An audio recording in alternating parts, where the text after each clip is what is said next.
안녕하세요. 사연에 빠지다의 DJ 민영입니다. 오늘도 두 가지 사연이 여러분들을 기다리고 있으니까요. 들으시기 전에 구독과 좋아요 꼭 눌러주시고요. 그럼 오늘의 사연 시작하겠습니다. 안녕하세요. 저는 30대 중반의 여성입니다. 아주 최근까지 남편과 우리 뽀미랑 알콩달콩 행복하게 살고 있었습니다. 구독자 여러분들은 자식 새끼처럼 10년 이상 키운 강아지를 어처구니 없이 잃어버렸다면 어떤 기분이 드실 것 같으신가요? 저는 최근에 정말 사랑하던 강아지를 잃어버렸습니다. 우리 뽀미가 집을 나갔냐고요? 아닙니다. 뽀미가 제 곁에서 사라진 건 어처구니 없는 사상을 가진 시어머니 때문입니다. 그래서 전 너무 화가 나고 황당해서 남편과의 이혼을 준비하고 있습니다. 그 이유는 제 남편 때문이 아니라 어디까지나 말도 안 되는 이유로 제 강아지를 해코지한 시어머니 때문입니다. 제가 왜 이혼 소송을 선택하게 되었는지 여러분들께서 끝까지 들어주신 후 현명한 판단을 부탁드립니다. 저는 강아지를 아주 좋아하는 반려인이에요. 이제는 반려인이었다라고 말하는 게 맞는 거겠죠. 지금도 그 사건을 생각하기만 하면 가슴속 깊은 곳에서 분노와 슬픔이 차오르는데요. 저는 10년이 넘게 키운 강아지가 있었습니다. 그 아이 이름은 뽀미였어요. 남편과 결혼하기 전부터 우리 뽀미는 저의 둘도 없는 강아지였어요. 제가 기쁠 때나 슬플 때나 항상 뽀미는 제 곁을 지켜주던 가족 같은 아이였습니다. 강아지를 키워보신 분들이 계실까요? 그런 구독자분들이 계시다면 아시겠지만 그 맑고 투명한 눈을 들여다보고 있으면 근심 걱정이 다 사라지잖아요. 그리고 또 강아지들은 주인의 기분을 다 느끼고 위로를 해준다는 면에서 저는 강아지가 참 좋은 것 같습니다. 우리 뽀미랑 만났던 때의 이야기를 잠깐 해볼게요. 우리 뽀미는 제가 10년 전 유기견 센터에서 봉사활동을 할 때 만났던 아이였는데요. 처음에는 길거리에서 얼마나 고생을 했는지 사람을 봐도 깜짝 놀라면서 슬슬 피하더라고요. 저도 강아지들한테 인기가 있고 강아지를 좋아하기도 하는데 우리 뽀미랑 친해지기까지는 좀 시간이 많이 걸릴 정도였으니 뽀미가 얼마나 겁이 많은 개였는지 여러분도 충분히 짐작을 하실 수 있으시라 생각이 되네요. 저는 그 아이가 첫눈에 마음에 들었습니다. 뽀미는 장모 치와인데요. 무슨 소리만 들리면 귀를 쫑긋하면서 호기심이 많던 아이였어요. 그런데 뽀미의 전 주인은 그런 착하고 예쁜 강아지를 학대에 방임하다가 길거리에 버린 모양이었습니다.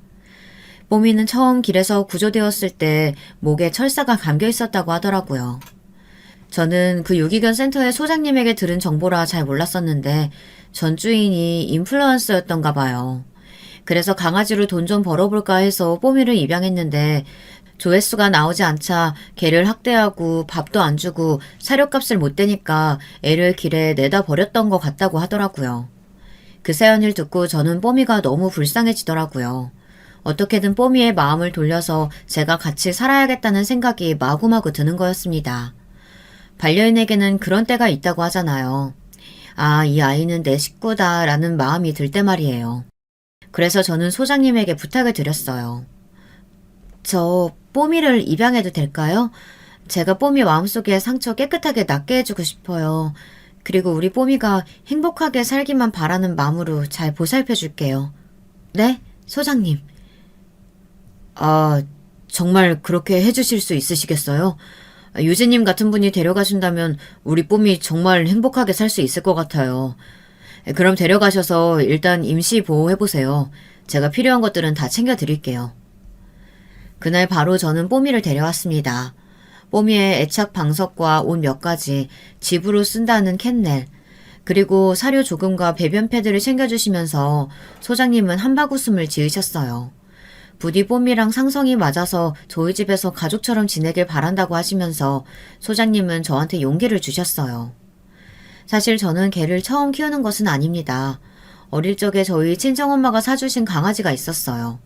그의 이름은 티지였습니다. 말티즈 종이어서 그렇게 이름을 지어줬습니다. 3남매 중에 제가 막내라서 좀 집안에서 응석바지였던 기억이 나는데요. 그래서 제 오빠랑 언니에게 좀 많이 놀아달라고 치댔던 모양입니다. 그래서 어머니가 오빠 언니에게서 좀 벗어나라고 하면서 티즈를 사주셨어요. 제가 어렸을 적에는 애견센터가 여기저기 길에 막 널려있을 때였어요. 그래서 애견샵이나 마트에서 돈 10만 원에 강아지를 살 수 있었던 때였습니다. 저희 엄마와 함께 마트에 갈 때마다 거기 있던 강아지들을 보며 사달라고 막 떼를 쓰는 금쪽이 같은 아이였죠. 그런데 그때마다 엄마는 안 된다고 딱 잘라 말하셨던 것 같습니다. 유진아, 강아지 키우는 건 책임이 따르는 일이야. 네가 예쁘다고 해서 무조건 사서 갖고 노는 장난감이 아니야. 생명이란 말이야. 놀 때만 네가 데리고 놀고 똥 치우고 목욕시키고 밥 주는 건 다른 사람이 한다면 진정으로 강아지를 사랑한다고 할 수 있을까? 몰라. 강아지 사줘. 나 동생 필요해. 이 강아지 내 동생 할 거야. 제가 이렇게 마트에 갈 때마다 애견샵 앞에서 드러눕자 엄마는 매우 난감해 하셨어요. 하지만 어머니는 참을성 있게 제가 조금 커서 초등학생이 될 때까지 절대 강아지를 사주지 않으셨습니다. 지금 와서 생각해보면 우리 어머니가 참 현명하셨던 것 같습니다. 그러다 제가 말을 많이 알아듣고 어느 정도 제가 혼자 강아지를 케어할 수 있는 나이가 되자 그때서야 집안 식구들과 다 같이 의논하셔서 티즈를 데려왔던 거였습니다. 우리 티즈는 수컷 말티즈인데요. 눈처럼 하얀 양같이 생긴 아이였습니다. 눈은 검고 영롱한 게 너무 귀여웠던 건 말할 것도 없고요. 저는 그렇게 인생 첫 강아지를 갖게 된 거였습니다. 그때가 제가 초등학교 3학년 때였습니다. 저는 티즈가 우리 집에 온 첫날 너무너무 기뻐하면서 티즈를 꼭 껴안고 잠을 잤습니다. 우리가 처음 만날 그날부터 티즈는 제 옆에서 떨어지지 않으려고 했어요. 우리 가족들을 전부 잘 따르기는 했지만 제가 주 양육자였기에 제가 준 밥만 먹고 저하고만 산책을 나가려고 했습니다. 저는 그렇게 15년간 티즈와 즐거운 나날들을 보냈습니다. 물론 항상 좋은 일만 있었던 건 아니었어요. 티즈가 아플 때는 제 속도 타들어갔고요. 강아지는 아파도 말을 못하잖아요. 그러니까 어디가 아픈지도 몰라서 티즈에게 물어보고 싶었던 적이 한두 번이 아니었습니다. 그때는 정말 강아지 말 번역기가 있다면 돈이 얼마가 들어도 사고 싶었을 정도였습니다. 티즈야, 네가 말을 할 수 있다면 얼마나 좋을까? 아파도 아프다고 말도 못하고 누나가 알아채주지 못한 거 미안해. 더 빨리 병원에 데려갔어야 하는 건데. 그러게 말이야. 유진아, 티즈는 말 못하는 동물이니까 네가 좀 더 세심하게 보살펴줘야 돼. 엄마는 너희 삼남매 어릴 때 그렇게 키웠단다. 밤에 잠도 못 자고 열이 오른 너희들 밤새 간호한 적이 한두 번이 아니야. 그리고 너희들이 유치원 들어가고 나서부터는 좀 수월해졌으니까 티즈도 좀 크면 잔병실에 안 할 거야. 그렇게 제 동생으로 우리 집안의 막내 아들처럼 티즈는 저희 가족들 속에 녹아 들어갔습니다. 그러다가 제가 25세 대학을 졸업할 때쯤 티즈는 노안으로 무지개 다리를 건넜어요. 저는 티즈의 마지막을 생각하면 아직도 눈물이 나오는데요. 귀도 잘 안 들리고 늙어서 눈도 안 보이던 티즈는 제가 안아줘야 잠을 잤고 제가 밥을 줘도 잘 먹지 못하고 토하기 일쑤였습니다. 날이 갈수록 약해지는 그 아이를 보고 있는 것이 정말 고통스러웠어요. 그러다가 티즈는 어느 날 새벽 조용히 강아지 나라로 떠나고 말았습니다. 저는 티즈의 임종을 지키지 못했다는 것에 자책감을 가지게 되었어요. 엄마, 우리 티즈가 나 자는 동안 얼마나 낑낑댔을까? 그런데 나는 알지도 못하고 잠이나 쿨쿨 자고 있었어. 어떡하면 좋아? 우리 이제 티즈 못 보는 거겠지? 아니야, 유진아. 천국 가면 네 강아지가 마중 나온다고 하잖니. 티즈는 친구들과 강아지 나라에서 잘 있을 테니까 걱정하지 마. 네가 이렇게 매일 울면 그 애가 편히 잠들지 못할 거야. 그러니까 울지 말고 이제 밥 좀 먹어. 저는 티즈의 장례를 치르고 일주일 동안 밥도 먹는 둥 마는 둥 하고 침대에 누워서 울기만 했습니다. 펜로스 증후군이라고 하던가요. 아무튼 티즈를 잃은 슬픔은 저를 너무나도 우울하게 만들었어요. 어딜 가도 우리 티즈와 함께 했던 모습이 눈에 밟혀서 저는 길에서도 바보처럼 울고 그 애와 돌아다녔던 산책길을 매일 미친 듯이 돌아다녔습니다. 빨간 티즈의 목줄을 잡고 말이에요. 그렇게 처음으로 강아지를 잃은 슬픔을 혹독하게 치른 후에 저는 다시는 개를 기르지 않겠다고 결심했습니다. 그런데 제가 봉사를 하러 갔었던 유기견 센터에 있던 뽀미가 저의 마음속으로 쏙 들어온 것이었어요. 저는 당황했죠. 이제 티지를 잃을 때처럼 강아지를 먼저 보낸다면 견딜 수 없을 것 같은데. 그래도 저 뽀미의 눈을 보고 있으면 온갖 근심 걱정이 다 사라지는 것을 어쩌겠어요. 그래서 저는 마음을 굳게 먹고 뽀미를 데려왔습니다. 그 당시 저는 지방에 있는 학교로 발령이 나서 혼자 자취를 하고 있었습니다. 저는 초등학교 선생님으로 일을 하고 있습니다. 엄마가 하라는 대로 교대를 나와서 초등학교에 부임하게 되었죠. 제가 첫 부임이 결정되어서 발령을 기다릴 때 티즈가 죽었습니다.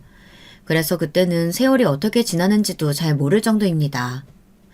저는 음악 선생님인데요. 아이들을 좋아하기도 하지만 가끔씩 너무 짓궂은 남자아이들이 있어서 그게 고민이었어요. 그 애들은 정말 중학생처럼 덩치도 크고 선생님을 존경하는 눈빛도 없고 왠지 저를 위축되게 하는 아이들이었습니다. 그런 애들이 한 반에 한두 명씩은 있었어요. 선생님, 왜 이렇게 키가 작아요? 정말 선생님 맞아요? 와, 진짜 내 동생만 한 것 같아. 쌤! 어렸을 때 우유 안 먹었나 보다. 그러면서 뭐 우리한테 우유 먹으라고 잔소리를 해요. 선생님이나 많이 먹어요.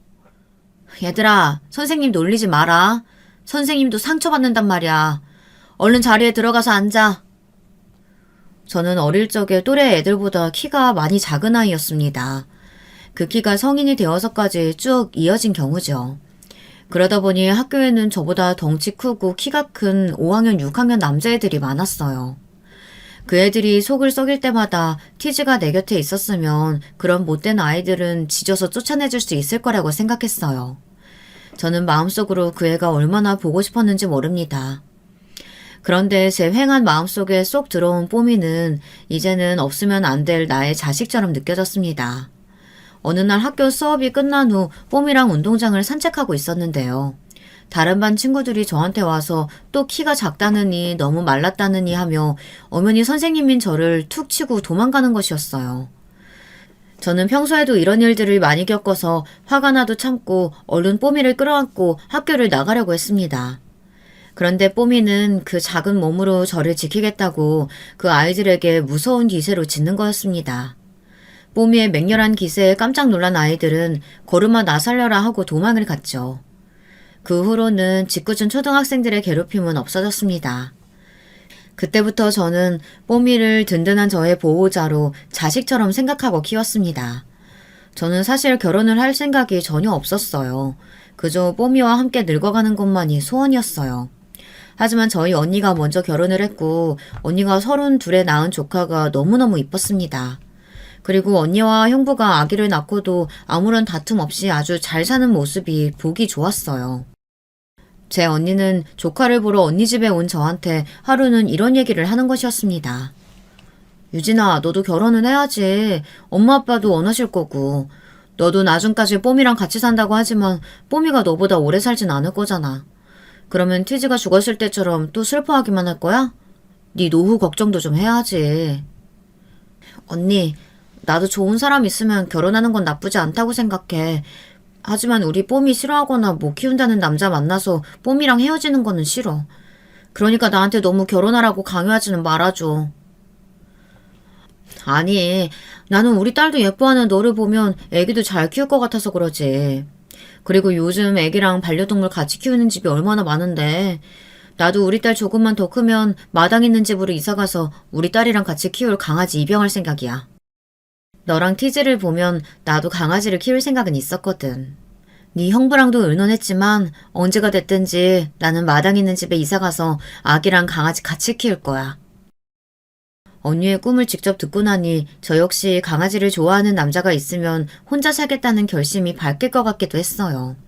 그래서 저는 강아지와 같이 있는 사진을 카톡 푸사에 등록했습니다. 우리 뽀미랑 같이 함께 찍은 사진을 인스타그램에 올리기도 하고 같이 강아지를 좋아하는 사람을 찾는다고 각종 커뮤니티 카페를 돌아다니며 제 어필을 했습니다. 그랬더니 많은 남자들이 연락을 해왔더라고요. 하지만 그 중에 제 마음에 드는 사람은 없었습니다.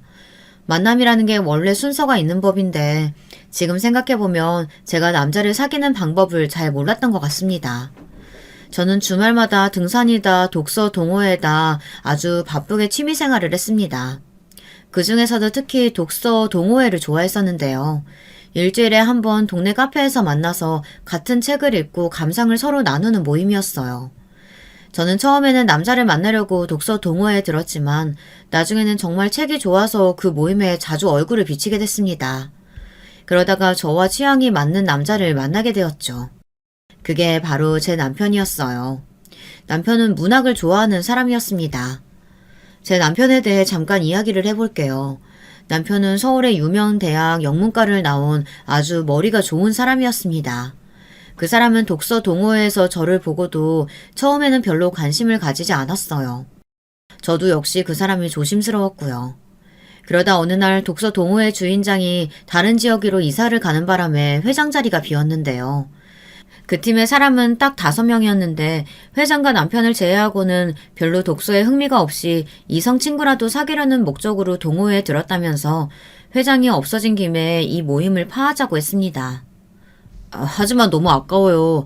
다들 독서에 흥미 가지신 지 얼마 안 됐는데 지금 이 모임 없어진다면 너무 아쉬울 것 같습니다. 어때요? 다른 사람들 더 모아서 우리끼리 한번 꾸려볼래요? 좋아요. 저도 우리 학교 선생님들 중에 책 좋아하시는 분들 계시니까 적극 홍보할게요. 그렇게 되어 나갈 사람 2명은 나가고 저와 남편 그리고 은행 다니는 여자 직원 1명이 남아 동호회를 계속하게 되었습니다. 남편이 모임의 회장으로 자연스럽게 이어지는 분위기가 되었고요. 학교에서 저는 별로 눈에 띄지 않는 선생님이었는데요. 학과의 주축이 되는 선생님들은 국어, 영어, 수학 선생님이었으니 저는 음악 선생이라 남는 시간이 많았어요. 어떤 때는 4교시도 안 돼서 퇴근하는 적도 있었고요. 그래서 저는 남는 시간에 남편을 만나 그 주의 책에 대해 1대1로 토론도 했습니다. 그러다가 사랑에 관한 책을 읽고 토론을 하게 되었고 저는 남편이 저와 아주 잘 맞는 사람인 것을 알게 되었어요. 생각도 잘 맞고 취미도 맞는 사람이어서 저는 점점 남편이 좋아지기 시작했습니다. 하지만 제일 중요한 건 우리 뽀미와 남편의 상성이 잘 맞는지가 걱정이었습니다. 그래서 저는 무려 1달간을 고민했어요. 남편에게 고백을 할까 말까 하는 문제로 고민을 하다 큰 맘을 먹고 저는 남편을 제 자취방에 초대했습니다. 우리 뽀미를 보여주고 남편이 강아지를 싫어하면 고백을 하지 않기로 결심했습니다. 진영씨, 오늘 우리 집에 올래요? 그 전에 물어볼 게 하나 있는데 혹시 강아지 싫어하거나 무서워해요? 아니요. 저 어릴 적에 강아지 키웠었어요. 하지만 웬일인지 일찍 죽었어요. 5년간 같이 살다 병에 걸려서 말이에요. 그 후로는 너무 슬퍼서 다시는 키우지 않고 있습니다. 남편의 대답을 듣고 저는 뛸 듯이 기뻤습니다. 애초에 강아지를 싫어하는 사람이면 어쩌지 하고 걱정을 많이 했거든요. 그래서 저는 안심하고 우리 남편을 제 자취방으로 초대해서 뽀미를 보여주었어요. 그랬더니 그 사람은 갑자기 눈물을 뚝뚝 흘리는 거였습니다. 제가 그 이유를 물었더니 어릴 적에 죽었던 자기 강아지랑 너무 닮은 애라서 그랬다고 하더군요. 그러면서 저에게 뽀미를 안아봐도 되겠느냐고 물었어요. 저는 조심스럽게 뽀미를 남편에게 안겨주었어요. 뽀미는 유기견이라 경계심이 강한 아이였거든요. 하지만 신기하게도 뽀미는 남편에게 폴짝 뛰어안겨서 기분 좋게 눈을 감는 것이었어요. 저는 남편과 뽀미가 잘 맞는 걸 알게 되자 너무나도 기뻤습니다. 적어도 강아지 때문에 우리가 헤어질 일은 없겠구나 하고 생각했죠. 하지만 우리 남편이 아닌 남편 어머니 때문에 우리가 결국은 헤어지게 되었습니다. 그 이야기는 차차 하기로 하고요. 저는 남편과 뽀미가 잘 맞는 것을 확인하자마자 친정 어머니께 말씀드려 이 사람과 결혼을 하겠다고 했어요. 저희 어머니는 안 그래도 제가 지방에 있는 학교에서 혼자 자취하고 있는 것을 걱정스럽게 생각하고 계셨나 봐요. 제가 사귀고 있는 남자가 있다는 말을 하자마자 정말 번개처럼 그 사람을 한번 만나보자고 해서 자리를 마련하게 되었습니다. 남편은 우리 친정엄마의 마음에 쏙 드는 사람이었고 어머니는 아버지를 움직여서 우리 가족 모임에 남편을 초대하게 되었어요. 그 자리에서 남편은 우리 가족에게 전부 눈도장을 찍게 되었어요. 우리 가족들은 전부 남편을 좋아했습니다. 처음에 오빠는 제가 결혼할 나이가 되지 않았다고 하면서 제 결혼을 반대했지만 남편을 만나보고는 마음이 달라졌습니다. 오, 유진아, 너 언제 이런 훈남 만났어? 군뱅이도 구르는 재주는 있다더니. 난 네가 남자친구가 한 번도 집에 데려온 적 없길래 연애 고자인 줄 알았더니 아니었네? 근데 첫 번째 결혼할 사람인 건 좀 의외다. 뭐가 그리 급해서 이 오빠보다 더 먼저 가려고? 아니, 오빠는 지금 사귀고 있는 언니나 잘 간수해서 결혼해. 얼른. 오빠도 결혼할 때 됐지 뭘 그래. 난 그 언니 보면 불쌍해 죽겠다. 오빠 어장에 갇혀서 벌써 몇 년째냐? 이미 30도 넘었고 너무 기다리게 하지 마. 그 언니 도망간다. 그렇게 남편은 우리 집안에 공식 사위처럼 1년을 보냈습니다. 결혼하기 전부터 싹싹하고 착한 이 사람은 마치 사위처럼 우리 집안의 대소사를 다 챙기고 참석했어요. 그리고 나서 상견례를 진행했어요. 남편의 변명으로는 자기 부모님이 좀 까탈스러운 분들이라 심사숙고했다고 하는데 그래도 자기는 우리 친정집에 사위처럼 굴면서 남편의 본가에는 아직 저를 소개시켜주지 않고 있다는 건 조금 이상하기는 했습니다. 그래서 어느 날 저는 마음을 딱 굳게 먹고 남편에게 시부모님을 만나게 해달라고 했죠. 자기야, 나 당신하고 결혼할 생각으로 만나는 거야. 그러니까 나도 시부모님 만나게 해줘. 나도 그분들께 인사도 드리고 가족이 되고 싶어서 그래. 그러다 결혼하면 좋은 일이잖아. 아직 때가 안 됐어. 우리 어머니 기분 좋을 때 내가 말할 기회 엿보고 있으니까 조금만 더 기다려줄래? 이미 우리 사귀기 시작한 지 1년이나 지났잖아. 당신 혹시 나를 결혼 상대로 생각 안 하고 있는 거야? 난 당신이랑 결혼할 거라고 생각하고 만나는 건데. 당신 나랑 연애만 하다 버릴 생각이야? 그런 거 절대 아니야. 다만 우리 엄마는 너무 까다로운 사람이라서 당신이랑 잘 맞을지 내가 걱정이 돼서 그래. 저는 그래도 좋다고 그분들의 마음에 들게 노력을 해보겠다고 하곤 남편을 계속 일주일이나 졸랐습니다. 마침내 남편은 저를 못 말리겠다고 하면서 시부모님들과 식사 자리를 마련했어요. 그날 저는 시어머니를 처음 만났습니다. 시아버지는 점잖게 생기셨고 정말 선비 스타일의 은퇴한 은행장이셨어요. 금융계에 종사하신 분이라서 남편의 집안은 부유했고요. 외동아들이었던 남편은 큰 별일이 없는 한 그 집의 재산을 물려받을 단 한 사람의 상속자였죠. 하지만 시어머니는 정말 신경질이 얼굴에 딱 보이는 그런 심술궂은 분이었어요. 어른에게 이런 말을 하면 안 되는 건 아주 잘 알지만 제 어머니는 프렌치 불독처럼 생기셨거든요. 불독들은 주름이 많은 게 귀엽잖아요. 그런데 사람은 아니더라고요. 엄청 뚱뚱하신 데다가 얼굴살은 늘어져서 턱은 세 겹인데 그게 정말이지 불독을 연상케 하더라고요. 그리고 무엇이 불만이신 건지 항상 입은 축 처져 계신 분이었어요. 저는 시어머니의 얼굴을 본 후 남편이 왜 걱정을 했는지 단박에 알았습니다. 아버님, 어머님 안녕하세요. 저는 이유진이라고 하고요. 지금은 충북 청주의 초등학교에서 근무하고 있습니다. 과목은 음악선생이고요. 잘 부탁드리겠습니다. 그래. 우리 아들한테 얘기는 많이 들었어요. 아가씨가 학교 선생님이라니 아주 내가 마음에 쏙 들었어요. 그리고 우리 진영이가 독서를 좋아하는데 그럼 아가씨도 책 좋아하나? 아유, 우리 진영이가 책 좋아하는 거야. 어릴 때부터 책 벌레였지 뭐. 얘는 그냥 밖에 나가 놀지를 않았다니까. 맨날 책만 사달라고 하고. 그런데 아가씨, 부모님은 뭐 하시는 분들이야? 저는 시아버지, 시어머니가 한꺼번에 저에게 다른 질문을 하셔서 정신이 하나도 없었어요. 그래서 잠깐 생각하느라 대답할 타이밍을 놓치고 말았습니다. 그랬더니 시어머니는 신경질을 버럭 내시는 거 아니겠습니까? 아니, 어른이 물으면 제깍제깍 대답을 해야지 뭐 하느라고? 아가씨, 내 질문 듣기는 한 거야? 응? 아니, 두 분이 따로 물어보셔야지. 연달아 질문하니까 우리 유진이가 당황해서 그런 거예요. 유진 씨 아주 똑똑하고 착한 여자예요. 그리고 어머니 소리 지르지 마세요. 그래, 알았다 이 녀석아. 네 엄마 질문에 먼저 대답하라고 해라. 아이고, 당신은 못당해 내가. 저는 그제서야 퍼뜩 정신을 차리고 두 분의 질문에 대답을 할 수 있었어요. 시어머니는 하여간 그때부터 성격도 급하시고 신경질적인 것이 딱 저를 주눅들게 하기 좋은 분이었습니다. 하지만 시어머니를 제외한 남편의 식구들은 다 저를 마음에 들어 하셨습니다. 저는 시댁 시고모님도 만나야 했는데요. 그분은 시아버지의 누나이신데 혼자 사셔서 시아버지가 가까이 살며 돌봐드리고 있다고 하더라고요. 결혼하게 되면 자주 시댁에서 마주칠 것 같으니 미리 인사시켜야 한다며 시아버지가 시고모님 집에 저와 함께 방문하셔서 인사를 드렸습니다. 시고모님은 연세가 90이 넘어 거의 100세 가까이 되시는 분이었어요.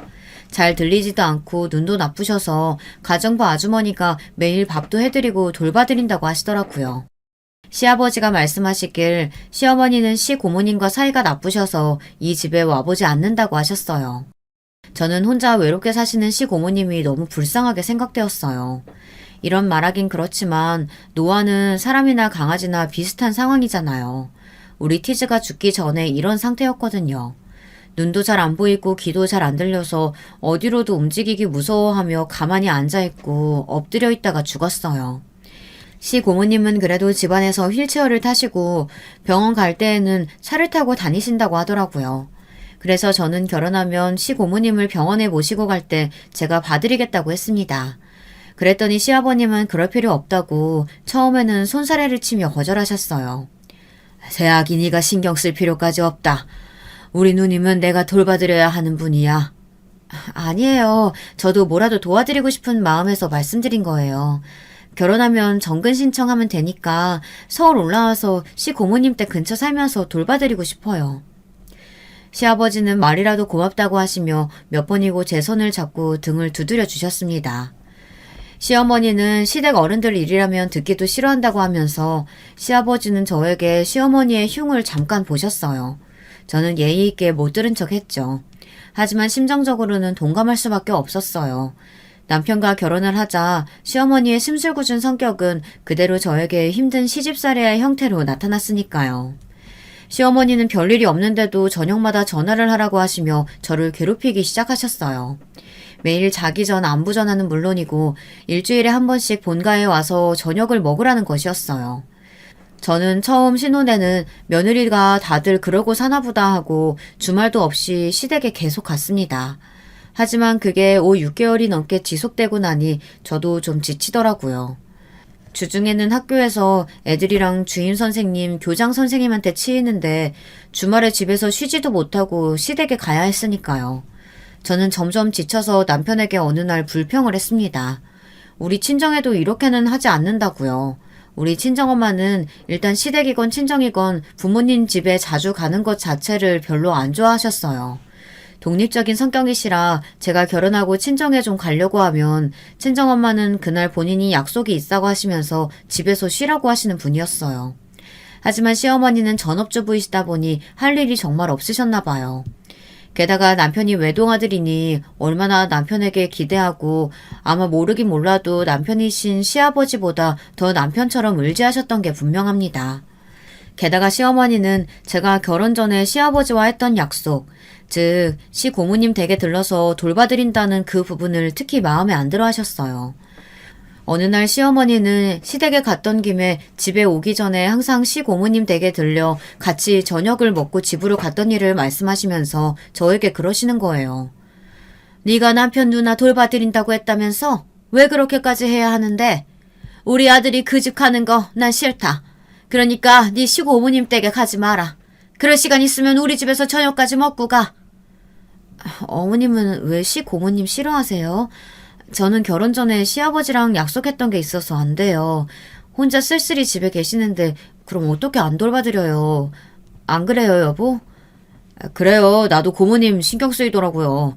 아버지가 돌봐드리긴 하지만 아무래도 남자 손길이랑 다르지. 우리 여보가 잘하고 있으니까 가지 말라고 말하지 말고 엄마도 마음 좀 곱게 쓰세요. 시어머니는 저한테 시아버지랑 막 결혼했을 때 시누이였던 시고모님에게 받은 시집살이 때문에 아직도 마음이 안 풀려서 고모님 댁에 안 가신다고 하더라고요. 그게 이미 30년 전의 일인데 그래도 잊혀지지가 않고 용서가 안 되신다고요. 물론 그럴 수도 있다고 생각합니다. 하지만 그러면 본인만 안 가시면 되죠. 왜 저랑 남편이 가는 것까지 막으시냐고요. 그럴 필요까지는 없지 않겠어요? 제가 시어머니 말을 안 듣고 계속 고모님 집에 출입하니까 시어머니는 나중에 시아버지한테 유산이나 재산 증여를 받으려고 저러는 거라고 저를 막 모함하시는 거예요. 저는 절대 그런 생각이 없었어요. 저희 친정이 가난한 것도 아니고 저는 시아버지 재산이 얼마 되시는지도 잘 모르는 사람이거든요. 하지만 시어머니는 한번 그런 식으로 생각하기 시작하더니 그걸 완전 기정사실처럼 몰아가시더라고요. 저는 처음으로 시어머니의 고집을 눈으로 보고 좀 황당하고 어이가 없었습니다. 아니라고 그렇게 말씀을 드려도 제 말이 먹히지를 않는 거였습니다. 저는 점점 시댁에 가는 게 싫어졌고 시댁만 갔다 오면 소화제를 먹거나 손을 따야 했습니다. 시어머니는 시댁에 가면 은근히 저한테 시키는 게 많았어요. 저는 저희 집 살림도 힘들어하는 사람인데 시댁에 가면 이불을 빨아라, 세탁소 갔다 와라 하며 은근히 자잘한 심부름을 많이 시키시더라고요. 시어머니 혼자 시댁 살림을 하는 거냐고요? 그것도 아니었습니다. 시아버님은 어머니가 살림을 할 필요 없고 저보고도 도울 필요가 없다고 누누이 말씀을 하셨어요. 월요일부터 금요일까지 일하는 아주머니가 오시거든요. 그러니 이건 제가 당해야 하는 시집살이인 거였습니다. 솔직히 이불을 매주 빨아서 말리는 집이 얼마나 될까요? 하지만 시어머니는 제가 올 때마다 욕조에 이불을 담가놓고 저를 기다리고 있었습니다. 그리고 제가 오자마자 꾹꾹 밟아서 잘 빨아서 넣으라고 하시는 분이었어요. 요즘 시대에 말이죠. 욕조에 누가 이불 빨래를 하나요? 시댁에 세탁기가 작은 것도 아니었고 건조기까지 다 갖춰져 있는데도 꼭 그러시니 저는 나중엔 정말 짜증이 나더라고요. 그리고 제가 제일 신경이 쓰였던 건 시어머니가 시댁에서 자고 가라고 했을 때였어요. 시댁과 우리 신혼집이 가까운데도 불구하고 시어머니는 꼭 그렇게 자고 가라고 저희 부부를 붙잡았습니다. 그럼 저는 그건 곤란하니까 안 된다고 말씀드렸어요. 왜냐하면 우리 집에는 뽀미가 있었으니까 말이죠. 뽀미는 제가 없이는 혼자서 잠을 못 자는 아이였거든요. 유기견일 때 버려졌던 나쁜 경험 때문에 누군가 집안에 있어야 잘 수 있는 아이였습니다. 그래서 저는 뽀미가 기다린다고 하며 시어머니의 자고 가라는 청을 물리치고 항상 집으로 왔어요. 그랬더니 어느 날 시어머니는 화를 또 버럭 내시는 거였습니다. 자기는 아들이랑 자면서 이런저런 이야기를 하고 싶은데 며느리 때문에 그래 본 적이 없다고요. 저는 시어머니의 그 말을 듣고 소름이 쫙 끼치더라고요. 아니 아무리 외동아들이 예뻐도 이제 제 남편이잖아요. 그런데 아들과 같이 자고 싶다뇨. 그게 제정신인 시어머니인가요? 얘 며느라, 너는 시어머니의 나보다 그 개새끼가 더 좋아? 어쩌면 우리 아들이랑 내가 얘기꽃 좀 피우려고 하면 집에 가야 한다고 유난을 떠니? 집이 먼 것도 아니고 너 혼자 가서 그 개새끼랑 자면 되잖아. 아 어머니, 우리 뽀미한테 개새끼가 뭐예요. 뽀미 정말 우리 자식 같은 애예요. 말 좀 조심하세요. 그리고 우리 마누라 뽀미 없으면 못 살아요. 어쩔 때 나보다 뽀미를 더 먼저 챙길 때도 있다고요. 그러니까 어머니가 그건 좀 이해해줘야 돼요. 그리고 나도 유진이랑 같이 자고 싶지. 엄마랑 어떻게 같이 자요? 제가 뭐라고 어머니께 대꾸하기 전에 남편이 항상 저의 역성을 들어주었어요. 그건 정말 남편에게 고맙게 생각합니다. 하지만 시어머니는 그렇게 남편에게 혼이 난 후부터는 저를 무슨 눈엣가시나 원수 보듯이 째려보며 이를 박박 갈고 계셨습니다. 언젠가는 그 개새끼를 한번 혼내주겠다는 식으로 막 협박도 하셨고요. 저는 뽀미가 너무 걱정이 되었습니다. 혹시나 제가 없을 때 시어머니가 올까봐 현관 비번을 주기적으로 바꾸게 되었습니다. 저는 제가 시댁에 가는 것도 힘들었지만 우리 시어머니가 아무 때나 우리 집에 오셔서 배를 눌러대는 것도 참을 수가 없었습니다. 저희 시어머니는 정말 즉흥적인 사람이라 무슨 생각에 하나 꽂히면 꼭 그걸 해야만 했거든요. 그래서 어느 날은 김치를 담갔다면서 제가 학교에서 근무하고 있는데 전화를 해서 우리 집 현관 비번을 물어보신 적도 있어요. 얘 며느라, 내가 물김치 했는데 우리 아들이 이거 진짜 좋아하거든? 그러니까 현관 비밀번호 좀 알려줘. 아니 너는 왜 비번을 또 바꾸니? 그냥 이 시어머니가 알고 있으면 안 돼? 어머니 저 지금 수업 중이에요. 이따 전화 드릴게요. 저는 수업 진행 중에 시어머니의 전화가 오면 정말 난감하고 황당했습니다. 아무리 그래도 며느리가 학교 선생님이면 최소한 5시, 6시 이후에 전화하고 방문하시면 되잖아요. 그런데 꼭 낮에 전화를 해서 막무가내로 집 비번을 알려달라고 하니 너무 황당하더라고요. 게다가 집에는 뽀미가 있는데 시어머니가 불쑥 출입을 하면 우리 뽀미가 얼마나 놀라겠어요. 그래서 짖게 되면 이웃에서 소음 심하다고 뭐라고 할 것이 분명하잖아요. 그런데 시어머니는 이런 간단한 생각조차 못하는 그런 이기적인 분이었습니다. 본인 스케줄이 제일 중요하고 전업주부이니 아무 때나 아들 집에 가도 된다고 생각하는 그런 무개념의 시어머니였어요. 그렇게 알게 모르게 저와 시어머니 사이는 어긋나 삐걱거리는 채로 3년이란 시간이 흘렀어요. 결혼한 지 3년이 지나고 이제는 시어머니가 저를 포기하실 때도 된 것 같은데 시어머니는 저를 포기하지 못하시고 계속 시집살이를 시키셨습니다. 그나마 남편이 시어머니랑 싸워서 매주 시댁에 가던 것을 2, 3주에 한 번으로 줄였고 시고모님에게 가서 돌봐드리는 것도 더 이상 타박을 하시지 않긴 했습니다.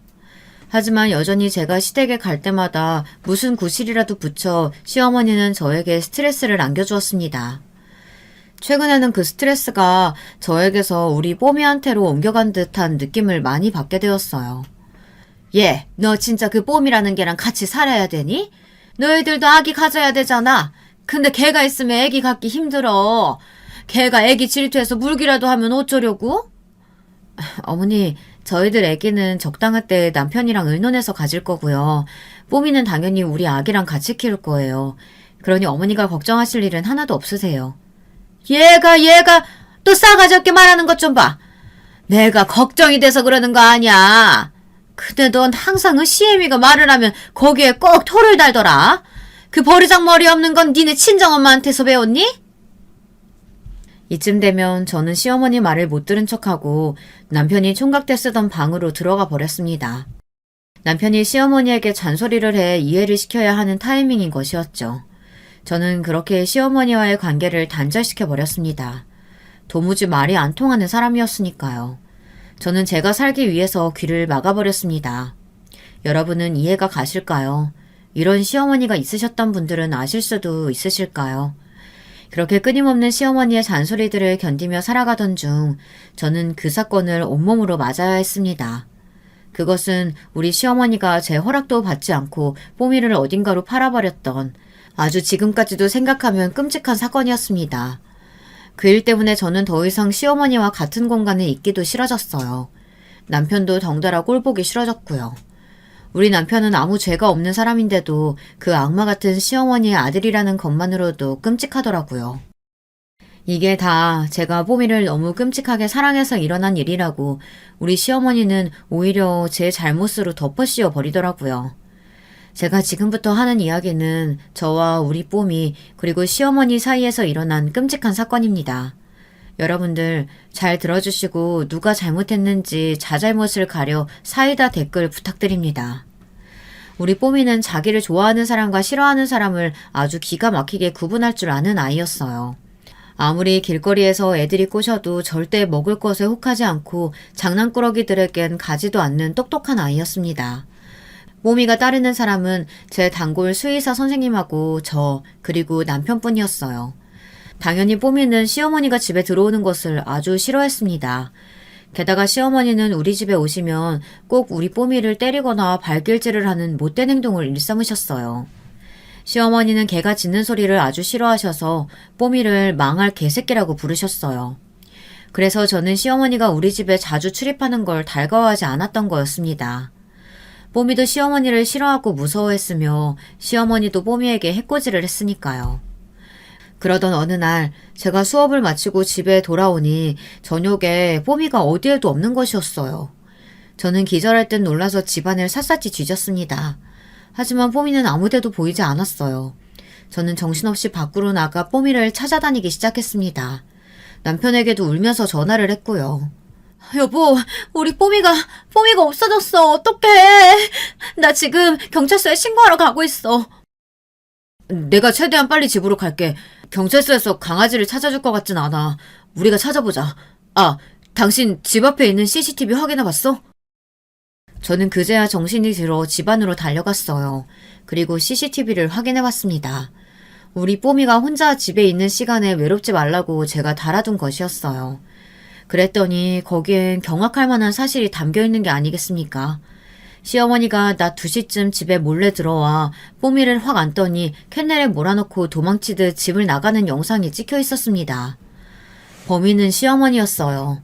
제가 이 사실을 알고 얼마나 절망에 빠졌는지 여러분들은 상상도 못하실 것 같아요. 저는 눈물을 흘리며 슬리퍼 차림으로 시댁에 가서 시어머니에게 마구 따졌습니다. 어머니, 우리 뽀미 어떡하셨어요? 시댁에 데리고 계신 거예요? 왜 우리 집에서 뽀미를 납치하셨냐고요? 왜? 그 개새끼 내가 좋은 곳에 보냈어. 우리 아들보다 더 끔찍하게 생각하는 그 새끼 이젠 절대 못 볼 거야. 왜 우리 아들이 번 돈을 그 개새끼 준다고 사료 사고 장난감을 사니? 그리고 애기 가지라니까 개새끼 기고 산다고 안 가지려고 하고. 저는 너무나도 화가 치밀어서 시어머니의 뺨을 한 대 갈겼습니다. 시어머니는 많이 놀라 숨이 점점 거칠어지시더니 제 뺨을 대려 갈기시더라고요. 그러면서 부들부들 떠는 것이 정말 악마가 따로 없었습니다. 그래도 분이 안 풀리셨는지 시어머니는 저한테 맞은 뺨을 부여잡고 갑자기 울음을 막 터트리시는 거였어요. 아이고 이년이 며느리가 사람 치네. 네가 시애미를 때려? 너 아주 개에 미쳐서 정신이 나갔지?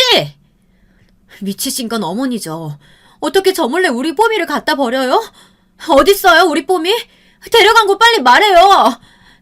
안 그러면 어머니 경찰서에 동물학대로 신고해버릴 거예요. 저도 정신 나간 듯이 막 소리를 쳤어요. 그런데 운이 나쁘게도 남편이 그 상황에서 시댁으로 달려 들어온 거였습니다. 남편은 이미 아수라장이 된 시어머니와 저를 보고 놀라서 눈을 휘둥그레 뜨고 저에게 물었습니다. 정말 제가 어머니를 때린 거냐고요. 그래서 제가 악에 받쳐서 마구 소리를 질렀어요.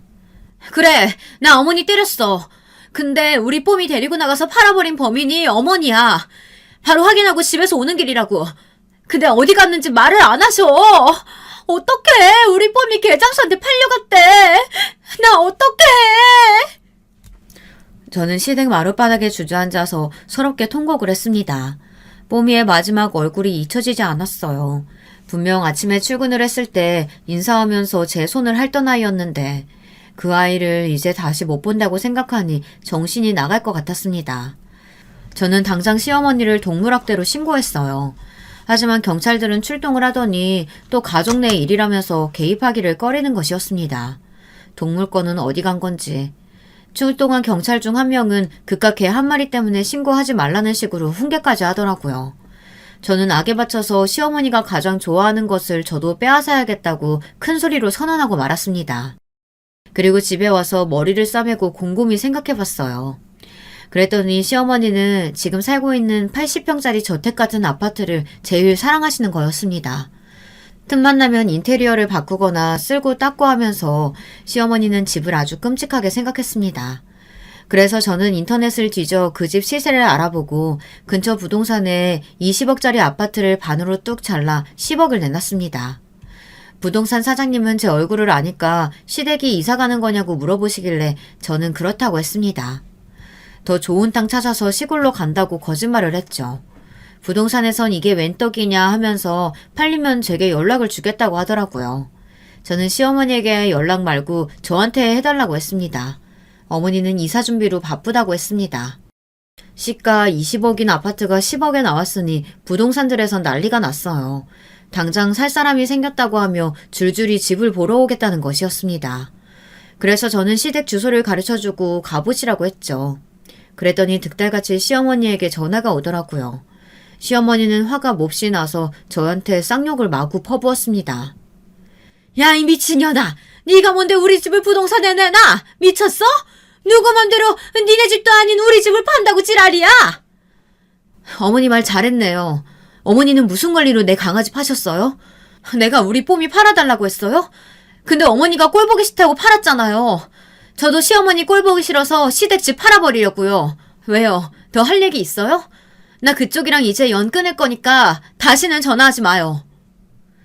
저는 전화를 단칼에 끊고 시어머니를 차단시켰어요. 그리고 나니까 너무 속이 시원했습니다. 그동안 할 말 못할 말 시어머니에게 쌓였던 울분을 다 토해버리고 말았어요.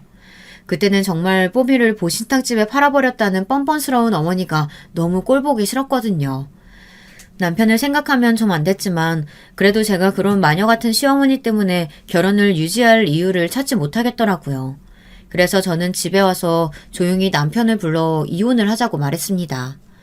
그랬더니 남편은 펄쩍 뛰면서 시어머니가 뽀미를 납치한 건 정말 100번 잘못한 거지만 그것 때문에 우리가 갈라서야 할 이유는 없다고 하는 거였습니다.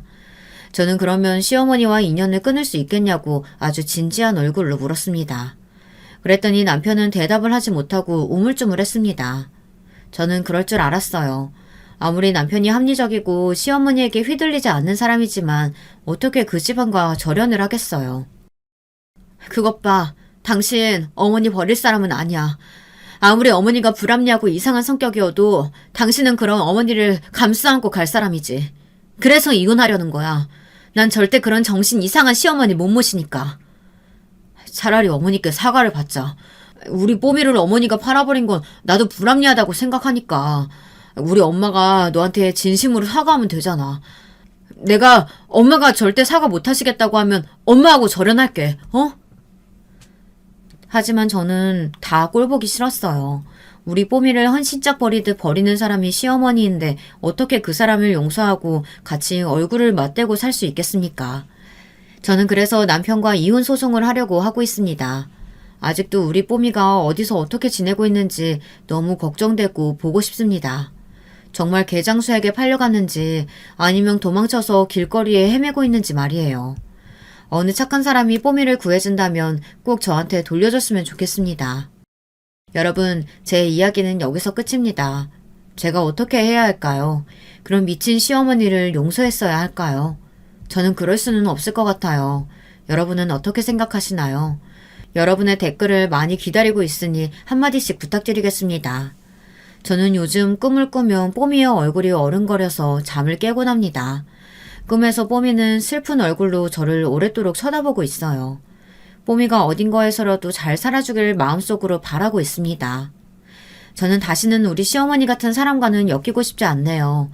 지금은 친정에서 지내고 있지만 앞으로 어떻게 해야 할지 막막하기만 합니다. 여러분들이 저에게 힘이 되어주셨으면 좋겠습니다. 제 사연은 이만 마치겠습니다. 환절기 감기 조심하시고 여러분들 가정에 행복만이 가득하셨으면 좋겠습니다. 감사합니다. 여러분, 두 번째 사연 시작하기 전에 좋아요, 구독 꼭 눌러주실 거죠? 그럼 두 번째 사연 바로 시작합니다. 가족끼리 똘똘 뭉쳐야 이 험한 세상 그나마 잘 버티며 살 수 있다고 제 나이 70평생을 그렇게 생각하며 딸아이에게도 그리 살라 매일같이 말하며 살아왔건만 이게 웬걸. 제가 제 발등을 찍으며 제 자식 인생까지 날아가게 할 뻔한 걸 간신히 정신 차리고 남은 인생. 망할 사위놈 개박살 내는 데에만 바치길 각오한 사연 좀 풀어보려고 합니다. 남보다 못한 게 가족이라는 말까지 있는 대한민국에서 제가 일평생 가족, 식구만 생각하며 살게 된 것은 어릴 적부터 우애 좋고 가족에까지 충만한 집안의 막내딸로 자랐기 때문이었습니다. 전쟁통에도 자식들을 건사하기 위해 미군 부대니 시장통이니 안 돌아다니며 안 해본 일이 없으셨던 아버지와 힘겨운 가난 속에서도 장남이니 장녀니 자식 누구 하나에게 이 모든 짐을 짊어지게 하기 싫어 밤이든 새벽이든 일거리만 있음 어디라도 나서서 인상 한번 구기지 않고 힘든 내색 하나 없이 성실하게 살아오신 어머니까지. 그렇게 부모님의 헌신으로 제가 태어날 즈음에는 그 어려운 상황 속에서도 가족들 누구 하나 떨어지지 않고 방 2칸이었지만 그래도 우리 집에서는 큰 걱정 없이 살아갈 수 있었습니다. 언제나 서로를 위하고 자식들을 위해 노력을 아끼시지 않으셨던 부모님 밑에서 자라서인지 언니와 오빠들은 제가 학교에 갈 때까지도 업고 안고 어디를 가든 항상 데리고 다녔어요. 그맘때쯤 부모님께서 작은 가게를 열어 두부를 만들어 파셨는데 두 분이 새벽부터 나가시면 종종 언니와 오빠들과 함께 시장에 나가곤 했어요. 그럴 때마다 언니와 오빠들은 얼마 남지 않은 돈으로 제게만 여시며 만두를 사서 입에 물려주곤 했습니다. 자, 해봐. 맛있지? 우리 막내 잘 먹네. 이뻐라. 언니와 오빠들도 한참 갖고 싶은 것 많고 먹고 싶은 것도 많을 나이였을 텐데도 언제나 제게 먼저 양보해주고 오히려 더 많이 사주지 못해 미안하다 하며 언제나 막내인 저를 안쓰러워했습니다. 어린 기억 속에 남겨져 있던 부모님과 형제들의 모습은 언제나 서로를 먼저 생각하고 서로를 걱정해주는 모습들 뿐이었어요. 거기다 형제들 모두 공부도 곧잘해 큰오빠는 은행에, 둘째 오빠는 동네 운수회사에 취직했고 언니는 양장점에서 일을 하다 나중에는 어엿한 양장점을 운영하기도 했습니다. 제가 고등학교에 들어갔을 때 즈음에는 부모님이 운영하시던 두부가게도 꽤 규모가 커졌고 형제들 모두가 어엿한 직장이 되어 집안은 꽤 안정에 이르러 서울 외곽에 꽤 넓은 2층짜리 주택을 사 큰오빠가 은행에서 만난 새언니와 결혼을 할 때까지 모두 다 함께 살았습니다. 점점 나라가 발전하고 많은 것들이 변화하기 시작하면서 같은 시대를 겪어온 다른 친구들의 가족들은 서로 자신들이 해왔던 고생들을 훈장처럼 내세우며 누가 더 많은 희생을 했는지 줄 세우듯 고생 배틀을 이어가고 있었지만 우리 가족은 달랐습니다. 오빠가 결혼할 당시 아버지는 집이든 차든 무엇이든 다 해주겠다고 하셨지만 오빠는 제게 나눠줄 것이 있다면 그게 뭐가 됐든 동생들에게 나눠주라고 했고 결혼 준비를 하는 내내 오빠는 직장 생활을 하며 모아놓은 돈으로 모든 준비를 해냈습니다. 아버지는 그 마음이 기특하다며 고향 땅에 사두었던 땅을 자식 넷에게 공평하게 나눠주셨습니다. 바로 그 땅이 몇 년 후 바로 앞에 도로가 생기면서 엄청나게 올라 제게 서울의 신축 아파트를 선물해줬죠. 그렇습니다. 저는 저와 같은 시대를 살아온 많은 사람들 중에서도 꽤나 운이 좋다면 좋다고 할 수 있을 축이었습니다. 큰 고생 한 번 안 하고 부모님과 형제들 품에서 곱게만 자라왔으니까요. 이랬던 제가 눈에 넣어도 안 아플 제 딸의 남편, 사위를 가만두지 않겠다는 마음으로 평생을 살겠다 마음먹었을 때에는 얼마나 그놈이 개놈의 자식인지 알만하시겠죠? 형제들과 달리 공부에는 영 재주가 없었던 저는 고등학교를 졸업함과 동시에 부모님의 두부가게의 운영을 도왔습니다. 잠들기 전 무게도 가늠할 수 없을 정도의 많은 백태를 씻고 불리기를 반복했고 새벽에 일어나 잠이 깰 틈도 없이 콩을 갈고 또 갈았습니다. 불려놓은 콩들을 모두 다 갈아놓으면 부모님께서 콩물, 비지, 순두부, 두부, 서리태 두부 등을 만들어 종류별로 식당 사장님들과 시장 상인들에게 납품을 하러 가셨고 저는 집으로 돌아가 그대로 낮잠을 자곤 했습니다. 매일 차가운 물을 만지고 무거운 것들을 드느라 체력적으로는 많이 고되고 힘들었지만 어릴 적부터 매번 부모님과 형제들에게 받기만 한 저로서는 부모님 두 분이서 몇십 년간 힘들게 해오셨을 일을 조금이나마 함께 나눌 수 있어서 보람있고 나름 성실하게 일하는 것이 적성에도 잘 맞았습니다. 그렇게 세월이 흘러 언니와 오빠들이 모두 다 결혼을 해 분가에 나갔고 어느새 그 큰 주택에는 저와 부모님만 남아 착실히 두부가게를 이어나갔습니다.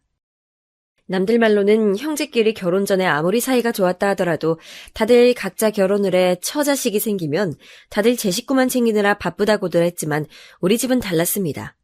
언니는 어릴 적부터 알던 초등학교 동창과 결혼해 다행히 집 근처에 신혼집을 얻어 왕래가 찾았고 오빠들도 주말이면 자주 집에 들러 부모님과 외식도 하고 여행도 함께 다녔습니다. 그렇게 우리 집엔 항상 크고 작은 사고 하나 없이 언제나 순탄할 줄로만 알았습니다. 그런데 어느 날과 마찬가지로 시장으로 납품을 다녀오시던 어머니께서 갑자기 쓰러져 병원 응급실에 실려가는 일이 생겼습니다. 엄마! 정신 차려봐요! 여기 구급차 불러주세요! 추운 겨울에도 감기 한번 크게 앓으신 적 없을 만큼 건강 체질이셨던 아버지와는 달리 평소에도 어머니는 항상 소화불량과 어지러움을 달고 계시기야 했지만 이렇게 갑자기 쓰러지실 만큼 몸이 쇠약해지셨다는 사실에 가족들 모두가 놀라 걱정이 이만저만이 아니었습니다. 어떡해. 내가 못 챙겨서 엄마가 이렇게 된 거야. 자책하지 마. 큰 병 아닐 거야. 분명 큰 병은 아닐 거라 예상했던 것과는 달리 안타깝게도 어머니께서는 만성 신부전으로 하루라도 빨리 신장투석을 받아야 하는 상황이었습니다. 지체할 시간이 없으니 우리 가족은 모두가 다 공여자 검사를 받았고 다행히 큰오빠와 제가 가장 적합하다는 결과가 나왔습니다. 다른 환자들은 직계 가족 중에서도 적합자가 나오지 않아 공여자가 나올 때까지 기다리기도 한다는데 정말 다행이라고 생각했습니다. 큰오빠는 당연히 본인이 하겠다며 나섰지만 저는 처음부터 제가 적합 대상자로 나온다면 당연히 제가 나서서 어머니께 신장을 공여할 생각이었습니다. 앞으로 결혼도 해야 하고 아이도 낳아야 하는 아가씨가 무슨 소리냐며 막내에게 수술을 강요하는 형제들이 어디 있냐. 그러고도 우애가 좋은 형제 맞냐. 다들 한 소리씩 하실 수야 있겠지만 저에게는 전혀 고민할 것도 없이 너무도 당연한 일이었습니다. 큰오빠에게는 셋이나 되는 조카들도 있었고 새언니가 막내를 낳고 임신 중독증을 심하게 앓아 고혈압에 당뇨까지 있어 오랫동안 병원 신세를 지면서 오빠가 홀로 간병에 아이들까지 챙기는 모습을 옆에서 봐와서인지 한 집안의 가장에게 아무리 어머니를 위한 수술이라도 큰 위험 부담을 주고 싶진 않았어요. 네가 정말 잘할 수 있겠어? 내가 너무 미안한데. 오빠, 고생 많이 했잖아. 내가 할 수 있어. 오빠는 오빠 가정에만 신경 써. 오빠는 그런 제게 미안하다며 눈물까지 보였어요. 그렇게 여러 번의 투석으로 전보다 많이 쇠약해지신 어머니까지 온 가족의 만류에도 저는 수술을 강행했습니다. 수술 비용과 병원비도 만만치 않았는데 아버지께서 알아서 하시겠다는 말에도 형제들은 누구 하나 빼지 않고 자발적으로 모은 2천만 원을 아버지께 드렸습니다. 그리고 아버지는 그 돈은 고스란히 제게 주셨죠. 아빠, 이게 무슨 돈이에요? 괜찮아요. 저는 한사코 거절했지만 아버지께서는 이미 제게 큰 빚을 지었으니 그 빚에 비하면 얼마 되지 않는 돈이나 이것이라도 제가 받아야 조금이나마 마음의 빚을 갚을 수 있을 것 같다고 하셨습니다. 저는 자식으로서 당연한 일을 한 것인데 무엇이 빚이냐 했지만 아버지는 부모된 마음이 그렇지가 않다. 너도 네 자식을 낳아보면 분명 이해할 것이라고 하셨죠. 네가 받지 않으면 내 마음이 납덩이처럼 무거워 불편해. 그러니 받아라. 이게 최소한이야. 아빠도 참 거절도 할 수 없게. 알겠어요, 아빠. 저는 다행히도 수술을 마친 이후 회복이 빨라 금세 평소처럼 운동도 할 수 있었고 어머님도 좀 더디긴 했지만 그래도 수술 경과가 좋아 전처럼 가게 일을 하실 수는 없었지만 그래도 점차 일상생활로 돌아오실 수 있었습니다.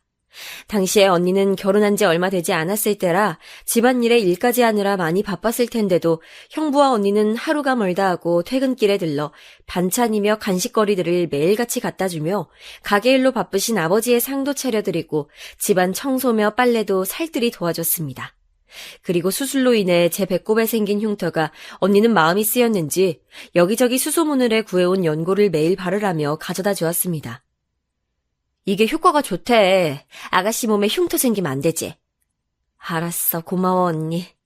그나저나 오늘 바쁜 날 아니야? 퇴근하고 왜 여기 왔어? 집에 가지. 너도 이런데 어떻게 가? 언니는 연고를 쥐어주며 저보다 제 흉터를 안쓰러워했어요. 전 그 마음이 애틋하고 고마워 저는 부지런히 발랐어요. 효과가 있을까 했는데 정말 언니 말대로 몇 달이 지나자 자연스레 흉터는 사라져 배꼽 주변이 말끔해져 있었어요. 참 남들은 가족 중에 한 사람이라도 큰 병에 걸리면 간병의 병원비에 서로 의가 상하는 경우가 허다하다는데 우리 가족은 그렇게 큰 소리 한 번 없이 함께 역경을 잘 견뎌냈습니다. 오히려 더 똘똘 뭉친 듯 했어요. 그렇게 저는 어머니를 대신해 아버지를 도와 두부 가게 일에 전보다 더 매진해야 했고 시간이 흐를수록 가게 일은 전보다 더 성업을 이루어 아버지와 저를 빼고도 직원을 셋이나 더 두게 됐습니다. 하지만 그때까지도 두부를 만들고 파는 일만 할 줄 알았지 저는 연애 한번 제대로 해본 적이 없었습니다. 아버지도 형제들도 대놓고 말을 하진 않았지만 가게 일만 하며 27회를 넘긴 저를 다들 걱정하고 있었죠. 그렇게 저는 어느새 30을 바로 목전에 둔 노처녀가 되어 있었고 살면서 단 한 번도 제게 잔소리 한 번 한 적이 없었던 부모님께서 슬슬 제게 잔소리를 하시더군요. 결혼도 결혼이지만 여자 나이 30이 지나면 아이를 낳기도 쉽지 않아. 네, 저도 부모님 얘기가 무슨 이야기인지 알고 있어요. 근데 그렇다고 만나는 남자도 없고 이제는 들어오는 선자리도 없는데 결혼은 뭐 저 혼자예요? 엄마, 조금만 기다려주세요. 라며 너스레를 떨었지만 저도 나름대로는 걱정이 이만저만이 아니었습니다. 그러던 중 두부 가게에서 일을 하던 직원 한 명이 일을 그만두게 됐고 그 소식을 들은 거래처 식당 사장님께서 당신의 아들놈에게 일을 좀 물려주려고 하는데 직장 생활만 하던 놈이라 두부의 두자도 모른다며 우리 가게에서 일을 좀 가르쳐주면 좋겠다 하시며 아들을 가게로 보내셨습니다. 우리 아들 좀 잘 부탁할게. 이놈이 성실하긴 한데 이런 쪽으로는 전혀 몰라서 말이야. 알겠어요, 사장님. 잘 알려드릴게요. 그때까지만 해도 직장생활만 해본 30살의 남자라기에 늑다리 아저씨일 거라고 생각하고 있었는데 이건 웬걸 키도 170이 훌쩍 넘고 딱 벌어진 어깨에 남자치고 힘올건 얼굴로 제법 봐줄 만한 남자였습니다. 사실 쑥스러워 그렇지 조금 더 솔직하게 말하면 봐줄 만한 정도가 아니라 탤런트라 해도 믿을 만한 외모라고 생각했죠. 잘생긴 외모 때문인지 말귀를 잘 못 알아들어도 몸도 빠릿빠릿하고 지각 한번 하는 법 없이 밥도 복스럽게 잘 먹는 게 성실하고 성품이 단정하다고 느껴졌습니다. 사장님, 이거 여기다 놓으면 될까요? 짐은 제가 들게요. 무거운데 어떻게 혼자 하시려고요? 괜찮은데. 거기다 성실하기도 했어요. 그렇게 반년 정도를 매일 함께 지내다 보니 자연스레 가까워졌고 어느 날부턴가 저를 알게 모르게 힐끔거리기에 제가 먼저 데이트 신청을 해 함께 밥도 먹고 영화도 한번 봤습니다. 가게에서만 보다 밖에서 만나니 훨씬 더 목소리도 듣기 좋고 인물도 아주 더 훤해 보이더라고요. 예, 맞아요. 제가 먼저 홀딱 반해버렸습니다. 저는 그때부터 같이 밥 먹자 놀러가자 쉬는 날마다 남자를 불러댔어요. 남자를 만나본 적이 없으니 저 스스로도 제게 그런 적극적인 면이 있는지 몰랐습니다. 그래도 천만다행으로 그런 제 적극적인 면이 먹혔는지 남자도 불러낼 때마다 척척 나오더군요. 같은 가게 안에서 일하며 쉬는 날마다 자주 만나다 보니 자연스레 둘 사이는 소문이 났고 평소 부모님끼리도 잘 아는 사이이고 워낙 둘 다 노처녀 노총각이었으니 연애도 제대로 하기 전에 결혼 얘기부터 나오기 시작해 일은 아주 순탄하게 흘러 일사천리로 진행이 됐습니다. 그렇게 우리는 손 한 번 제대로 잡아보지도 못하고 어느새 결혼식장에 들어서 있더군요. 결혼식을 올리자마자 거래처 사장님이시던 시아버님은 남편에게 자연스레 식당을 물려주셨고 저는 친정 부모님의 두부가게에서 남편은 식당에서 성실히 일하며 차곡차곡 돈을 모았습니다. 어느 정도 예상들은 하셨겠지만 네, 저희 부부는 결혼을 하고도 3년이 훨씬 지날 때까지 아이가 생기지 않았습니다. 그때는 지금처럼 난이미니 시험권이니 이런 말이 없었으니 막연하게 둘 중 하나가 어딘가 부실해 생기지 않는 것이라 여겼죠. 이 모든 게 모두 다 당신들의 탓이라며 가슴을 치시던 저희 부모님은 전국에 좋고 유명하다는 점집이며 건강원은 어디든 찾아다니시며 저를 위해 굿도 하고 귀하디 귀한 약들을 지어다 주셨어요. 이게 용한 부적이란다. 잘 때 붙이고 자라. 저는 겉으로 티를 내진 못했지만 이 모든 상황이 다 제 탓인 것 같아 매일 밤잠도 설치며 먹지도 못할 만큼 스트레스가 이만저만이 아니었습니다. 점점 말라가는 제 모습이 안쓰러웠던 남편은 참다 결국 폭발해버렸고 시부모님께 아이 문제는 저희 문제예요. 더 이상 신경 쓰지 마세요. 말해버렸어요.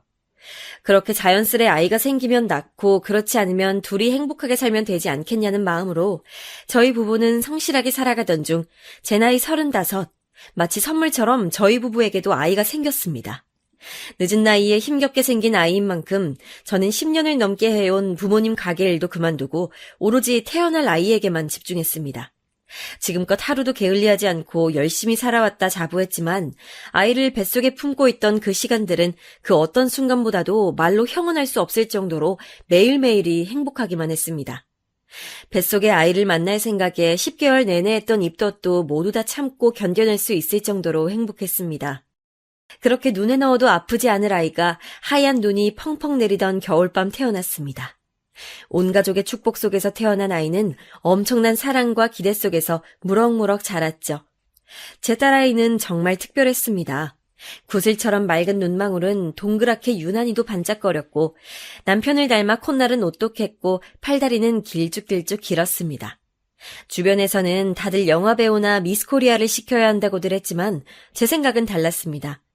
하나뿐인 귀하디 귀한 우리 딸이 하고 싶은 일이라면 뭐든지 이룰 수 있도록 우리 부부가 물심양면으로 도와주겠다 다짐했죠.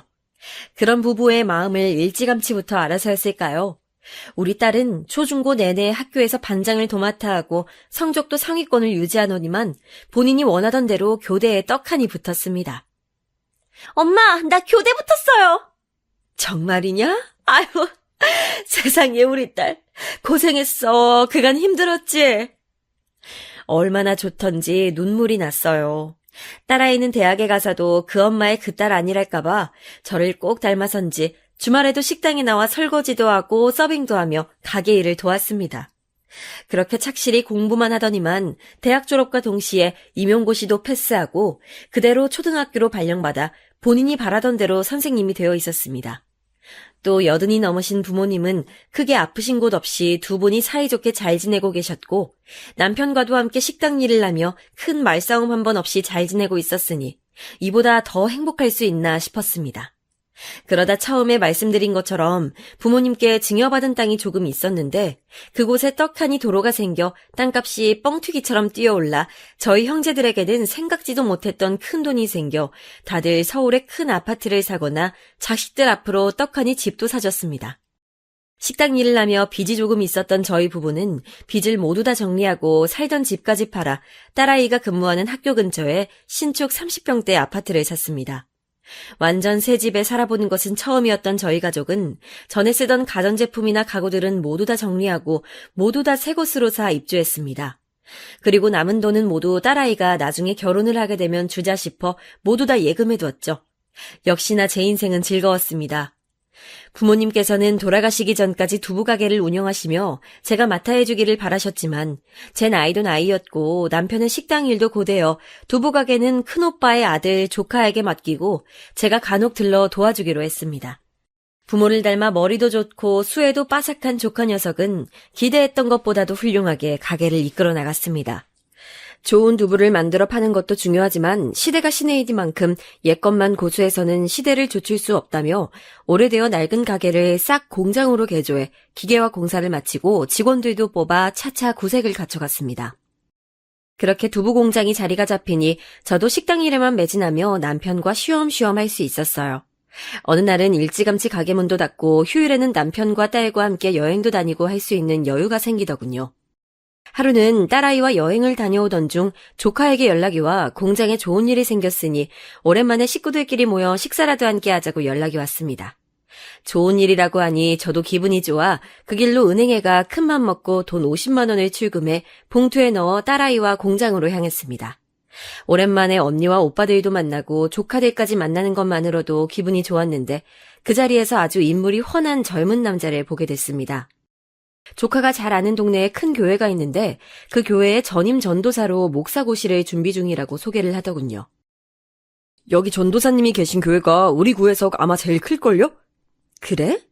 네, 오늘 거기 식당이랑 저희 제품이랑 계약했어요. 아이고, 그랬구나. 기특하다. 제가 어릴 적부터 여기 두부를 먹고 자랐거든요.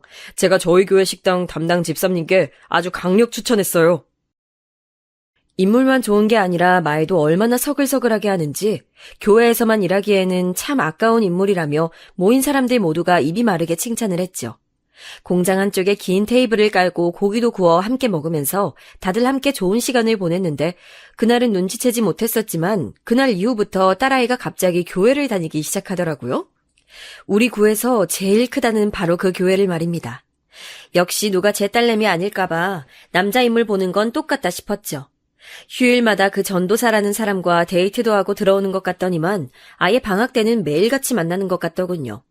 직장도 좋고 인물도 좋은 우리 딸이 드디어 연애라도 하는가 싶어 은근 기대하며 이런저런 혼수를 두지 않으려 애쓰며 잠자코 지켜보고 있었는데 어쩜 닮지 않아야 하는 것까지 닮았는지 딸내미는 이제 막 부목사가 된 남자친구가 아무래도 담임 목사가 되려면 결혼을 좀 서둘러야겠다고 하더군요. 결혼?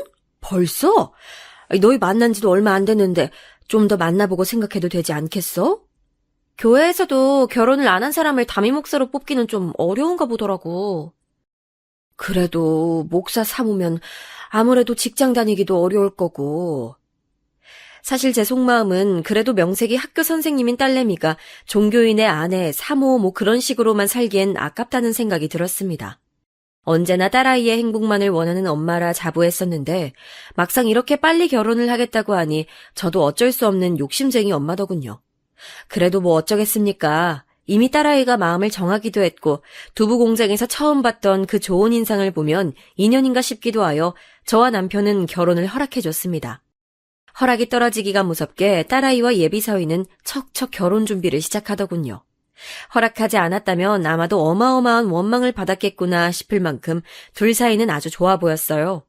그런데 결혼 준비를 하다 보니 한 가지 걸리는 것이 있었습니다. 알고 보니 예비사위의 아버님은 알코올 중독으로 요양병원에 입원 중이셨고 어머님은 지방 어디선가 홀로 살고 계시다는 것이었습니다. 그래도 상견례는 해야 하지 않느냐 조심스레 물었더니 예비사위는 연락을 한 지가 이미 10년이 넘었고 서로 안 보고 사는 것이 나은 사이라며 결혼식에도 부를 생각이 없다고 단호하게 말하더군요.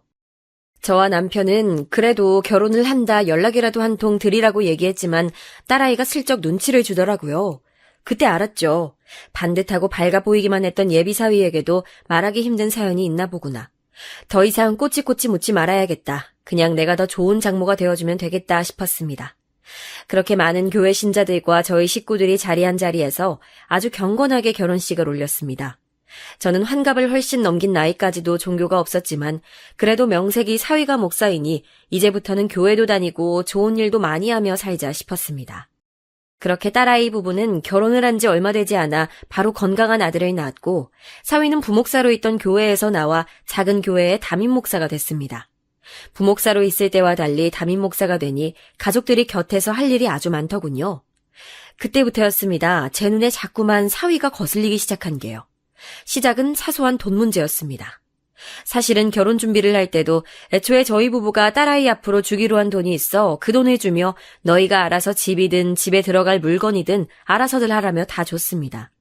어차피 우리 집이나 사위네 집이나 예단이니 예물이니 일치할 일이 없었고 둘 다 30이 넘은 성인의 사회생활들도 꽤 오래 했으니 어련히 알아서 잘할 거라 생각했지요. 그런데 집을 계약했단 이야기에 남편과 뭐라도 하나 사줄까 싶어 집 구경을 갔는데 딸아이가 갖고 있던 돈보다도 훨씬 더 터무니없이 작은 집을 구한 것이었습니다. 그것도 전세도 아닌 월세를요. 그제서야 딸아이가 하는 얘기는 더 가관이었습니다. 엄마, 사실 우리 남편한테 빚이 있었어. 그거 갚아주고 나니까 월세방 돈 나오더라고. 남편은 젊은 남자가 도대체 어떻게 살았기에 그렇게 빚이 많냐고, 혹시 무슨 도박을 하거나 문제가 있는 것이 아니냐고 다그쳤는데 딸아이는 절대 그런 것이 아니라 어릴 적부터 부모님의 지원이 전혀 없었기 때문에 신학대학을 다닐 때부터 생활비로 생긴 빚이 좀 있었다는 겁니다. 아니, 아무리 그래도, 아휴. 남편은 더 할 말이 많은 것 같아 보였지만 저는 애써 더 묻지 않았습니다. 아까 말한 대로 30이 넘은 남녀가 서로 좋아서 서로를 위해 한 일인데 제가 왈가왈부해봐야 악역을 자처하는 꼴밖에는 안 될 것 같았거든요. 다들 아시잖아요. 자식들이 어디 부모 마음을 알겠나요. 그리고 물론 돈도 돈이었지만 저들 나름대로는 있는 빚부터 먼저 다 정리하고 새롭게 시작하고 싶었겠다 싶더군요. 남편에게도 이제 진짜 가족이 됐으니 아들이다 생각하고 그 정도는 해줄 수 있겠다 하는 마음으로 넓게 생각하자고 타일렀습니다. 그리고 식을 올리고 신혼여행에 다녀온 뒤로 집에 놀러온 사위에게도 젊은 날 고생이 많았으니 앞으로는 둘이 합심해 점차 좋은 집으로 넓혀가면 될 일이라고 얘기해줬습니다. 그리고 옆에 든든한 처가가 있으니 힘든 일이 있음 언제든 얘기하라고도 했죠. 아이고, 제가 도대체 왜 그랬을까요? 그런 소리는 함부로 하는 게 아니었는데 제 발등을 아주 제대로 찍은 것이었어요. 담임 목사로 가게 된 교회는 저도 잘 아는 시장 근처의 작은 학원 건물 안에 있는 교회였는데 사위는 툭하면 작은 교회라서 그렇다는 둥, 신실한 신자들이 너무 적다는 둥 하며 저희 딸아이에게 투덜대는 소리를 종종 하더군요. 참, 이런 곤란한데 작은 교회라 그런지 참 운영하기가 쉽지 않아요. 저는 그럴 때마다 무슨 일이냐 물었는데 처음엔 별일 아니라고 둘러대던 딸아이가 결국엔 얘기를 해주더군요. 지금 담임 목사로 있는 교회 건물에서 멀지 않은 곳에 새로 신도시가 들어오는데 그곳에 큰 부지 안에 딱 교회 자리로 좋은 곳이 있다는 것이었습니다. 그래서 사위의 생각은 어떻게든 지금 교회를 정리하고 그쪽에 새로 교회를 지어 들어가고 싶다는 것이었습니다. 저는 지금 교회도 들어간 지 얼마 안 됐는데 새 담임 목사가 오자마자 새 교회를 짓겠다 하면 어느 교인들이 좋아하겠느냐 했지만 이미 뜬구름 속에 붕붕 떠버린 사위는 주변에서 하는 조언들이 잘 들리지 않는 것 같았습니다. 마치 옆에서 누군가의 조종을 받고 있는 것처럼요. 분명 결혼 전에 봤던 전도사 시절의 사위는 진심으로 하나님을 섬기며 참된 종교인이 될 것처럼 보였었는데 담임 목사가 된 이후에 작은 교회를 직접 운영을 하기 시작하더니만 180도 다른 사람이 돼 있었어요. 흔히 말하는 돈독이 오른 것처럼 보였죠. 그리고 저와 남편, 처갓집을 대하는 방식에도 분명 많은 변화가 있었습니다. 언제부턴가 사위는 툭하면 불쑥 남편과 제가 있는 식당에 찾아왔고 손님도 많지 않은데 뭐하러 힘들게 장사를 하시냐. 요즘은 투자를 해야 먹고 산다라는 식으로 얘기를 하더군요. 그리고 뜬금없이 제 큰 조카가 운영하고 있는 두부 공장 자리가 지금 평당 얼마나 나가는지, 그리고 저와 남편이 살고 있는 아파트가 살 때보다 얼마나 더 올랐는지에 대해 어디서 듣고 와서는 저와 남편보다도 훨씬 더 빠삭하게 굴었습니다. 그런 소리를 해댈 때마다 처음엔 저도 그냥 듣기 싫어 대충 말을 돌렸는데 그런 식의 얘기들이 잦아지니 저도 좀 걱정이 되기 시작하더라고요.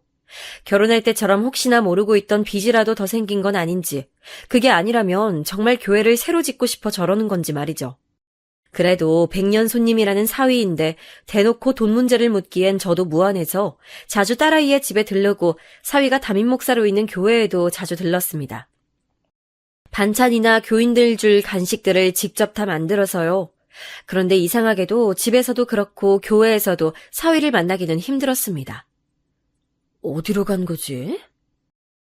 집이야 저녁 때가 되면 알아서야 들어오는 것 같았지만 대낮에 담임 목사라는 사람이 도무지 교회에서 보기가 힘드니 좀 이상하더군요.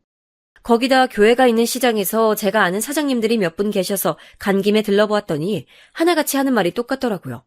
그 교회의 담임 목사가 제 사위라는 소리에 다들 교회에 들러본 적은 있었는데 젊은 사람이 영 되지 않는 소리를 해댔답니다. 무슨 소리요?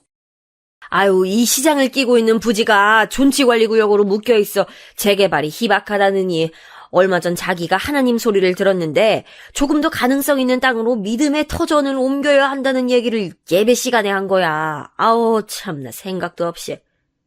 정말요? 그래서 그날 이후 시장 사람들은 젊은 목사가 이 작은 교회에서 한미천을 제대로 뜯어 크게 성공하고 싶어 저러는 것 같다고들 했답니다. 그리고 그날 이후 교회 성도들도 확실히 많이 줄었다네요. 저는 아무래도 걱정이 돼 딸아이에게도 몇 번 물었지만 교회 일이야 남편이 다 알아서 해 본인이 잘 모르지만 원래 동네 작은 교회 목사는 그 지역구의 유지들을 만나는 게 더 중요한 일이라고 사위가 그랬다네요. 그리고 하나님의 소리를 들었다느니 하는 소리는 원래도 매일 하는 소리랍니다.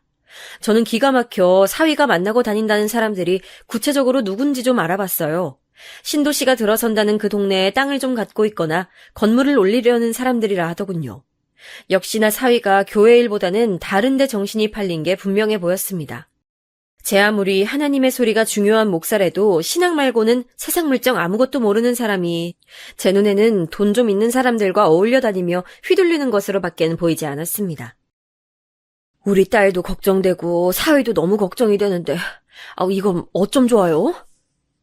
전 아무래도 걱정이 돼서 이런저런 힘든 얘기들을 남편과 언니 오빠들이 모인 자리에서 넋두리처럼 해댔는데 언니와 오빠들이 하나같이 저와 같은 생각이더라고요.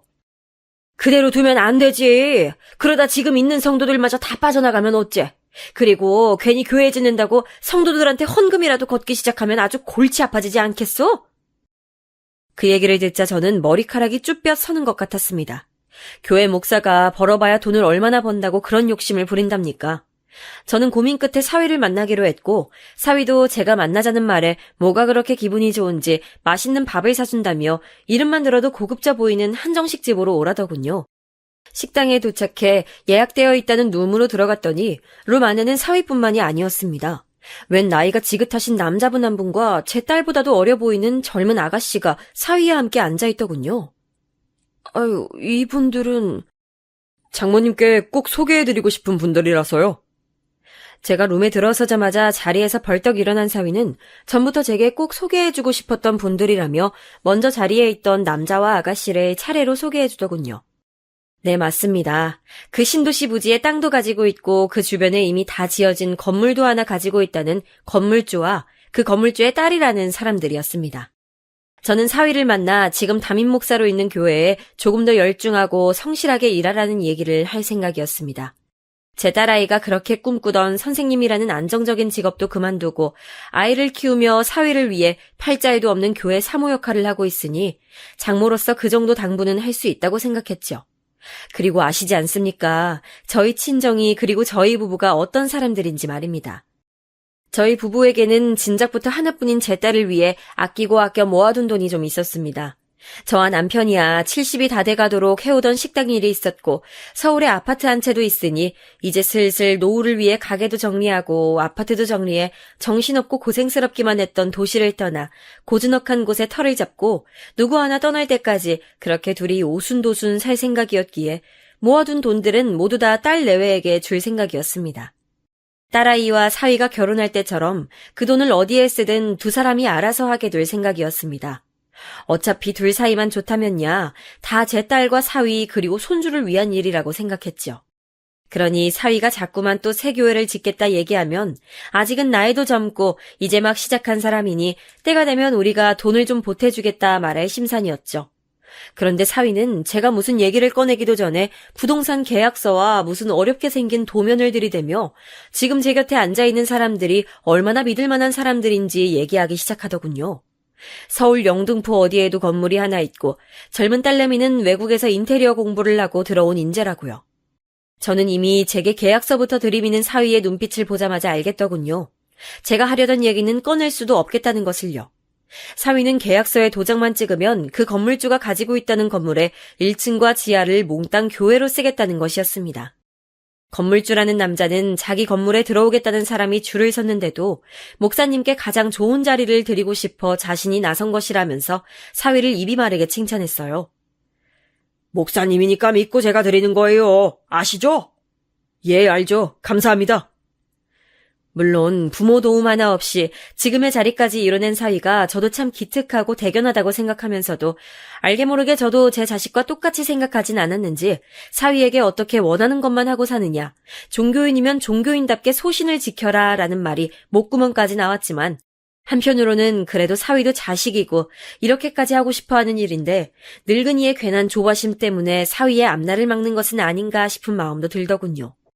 처음 조카의 공장에서 보았던 인물 훤한 전도사의 반짝거리던 눈동자를 잊고 저도 사위를 제 딸의 남편으로 안정적으로 살기만 바랬나 싶기도 했습니다. 그래서 나한테 하고 싶은 말이 뭔가? 장모인 저와의 식사 자리에 건물주까지 대동해 나왔을 땐 사위 입장에서도 도움을 요청하고 싶어서겠거니 하는 마음에 단도직입적으로 물었습니다. 계약금 그리고 인테리어 공사 비용만 좀 도와주세요. 그 정도만?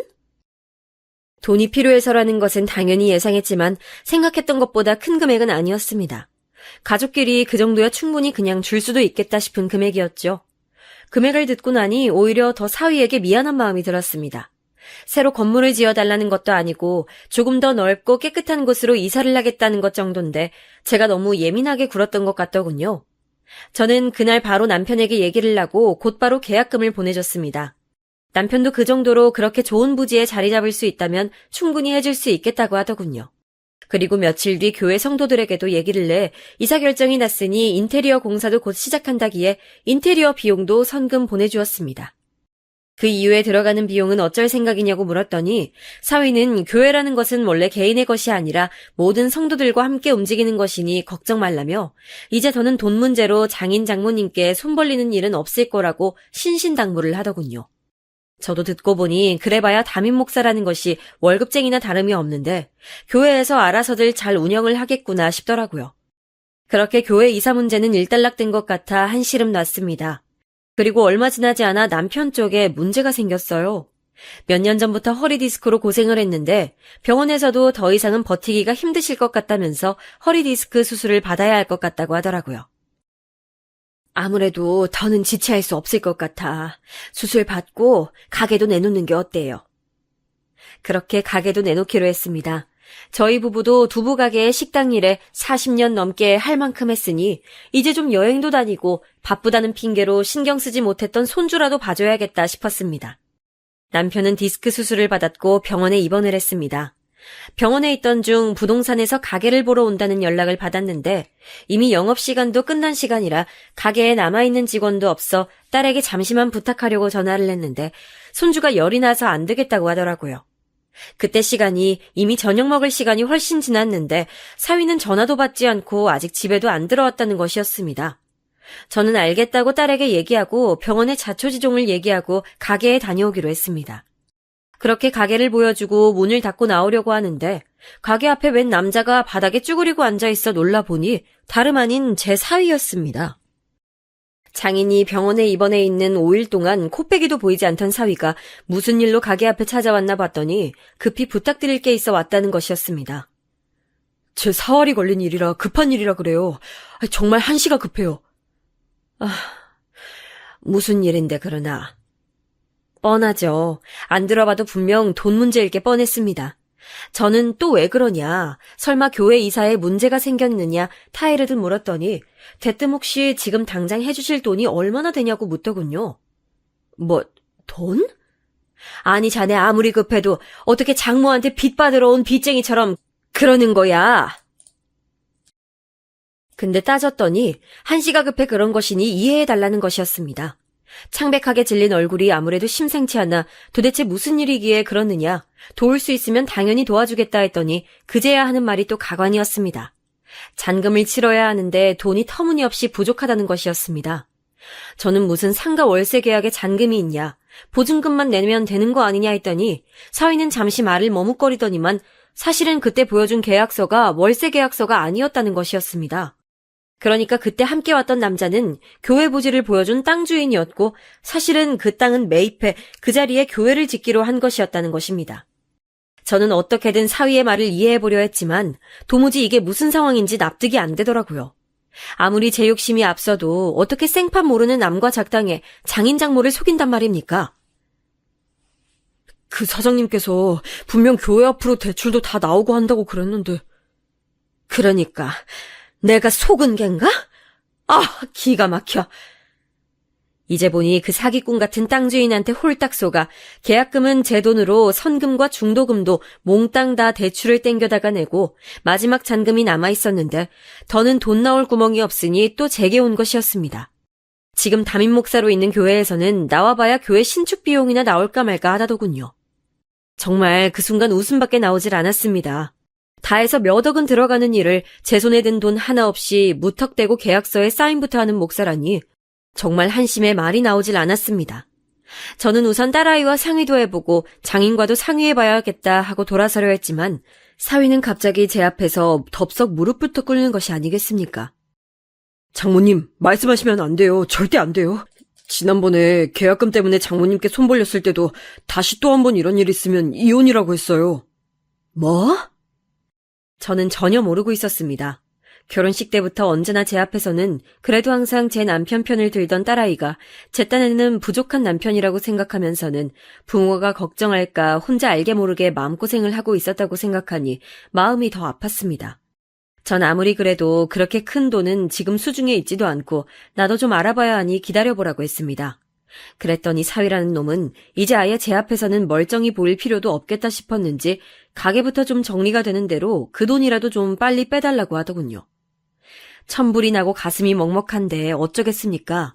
그 순간에도 어린 제 손주 녀석과 딸 얼굴이 아른거리는걸요. 저는 그 길로 남편이 입원해 있는 병원이 아닌 아는 부동산으로 가 이런 상황에 대해 물어봤어요. 도무지 어떻게 해야 될지 몰라서요. 지금와 계약을 파기하기라도 하면 지금까지 쏟아부은 돈도 날리고 배로 보상까지 해줘야 할 판이라는 겁니다. 답이 없었습니다. 나중에 교회를 짓던 어찌하던 어쨌든 계약서에 사인한 돈은 정리해야 했으니 사위 말대로 가게를 정리한 돈을 먼저 주고 다음날 은행에 가 아파트를 담보로 대출을 좀 받을 수 있나 알아봤죠. 그렇게 받을 수 있는 만큼 다 대출을 받아 사위가 있다는 교회로 향했습니다. 그리고 결판을 질 생각이었죠. 이 돈으로 다 해결이 되면 앞으로 다신 돈 문제를 일으키지 말아라. 다시 한번 돈 때문에 손을 벌리면 그땐 나도 더 봐주지 않겠다. 아주 엄포를 놓을 생각이었습니다. 교회로 올라가는 계단을 오르는데 원래도 좀 오래되고 낡은 건물이긴 했지만 뭔가 느낌이 쎄하더군요. 이상하게 한기도 좀 돌고요. 아직 이사하려면 멀었는데 건물이 왜 이렇게 썰렁해? 그리고 들어간 교회 안에는 아무도 없었어요. 원래는 항상 전도사들도 있고 아래 선교원에 다니는 아이들도 좀 보였는데 그날따라 유난히 아무도 없더라고요. 사위에게 전화도 안 하고 바로 교회로 왔으니 혹시나 교회 안에 없나 싶더군요. 저는 사위에게 전화를 걸며 예배당 안쪽에 있는 목사실로 다가갔습니다. 똑똑 2번 정도 목사실을 두드리자 안쪽에서 인기척이 들리기에 저는 곧바로 문을 열고 들어갔습니다. 이게 무슨 일일까요? 순간 제 눈이 어떻게 됐나 싶었습니다. 이게 무슨... 다름 아닌 제 눈앞에서 펼쳐진 상황은 정말이지 치가 바들바들 떨리고 가슴이 들끓어오르는 것만 같았습니다. 그 망할 한정식집에서 봤던 그 사기꾼 같았던 땅 주인의 딸이라는 그 망할 년과 사위놈이 몹쓸 짓을 하고 있었습니다. 그 성스러운 예배당 안에서 말이죠. 저는 그대로 이성이 날아가 버렸고 눈에 보이는 것이라고는 모두 다 집어들고 사위야 그녀에게 던지고 또 던졌습니다. 당장 사라져! 이 인간 같지도 않은 놈아! 장모님 그게 아니라... 괴성에 가까운 소리를 질러대는 사위와 찢어지는 소리로 울부짖는 그녀의 목소리가 계속해서 들려왔지만 저는 참을 수 없었습니다. 그렇게 인물이 훤하디 훤했던 하나님의 아들, 잘나신 담임 목사 사위님의 진짜 모습을 보게 됐고, 저는 그 길로 딸 집으로 가 지금 당장 짐을 싸라 했습니다. 더 보고 들을 것도 없었습니다. 제가 제 발등을 아주 제대로 찍었으니까요. 알고 보니 사위놈은 전도사 시절부터 제 인물을 내세워 이 여자 저 여자에게 빌붙어 살던 놈이었고, 딸아이를 만나기 전부터 그 사기꾼 땅주인 딸내미와 오랫동안 붙어먹던 사이였답니다.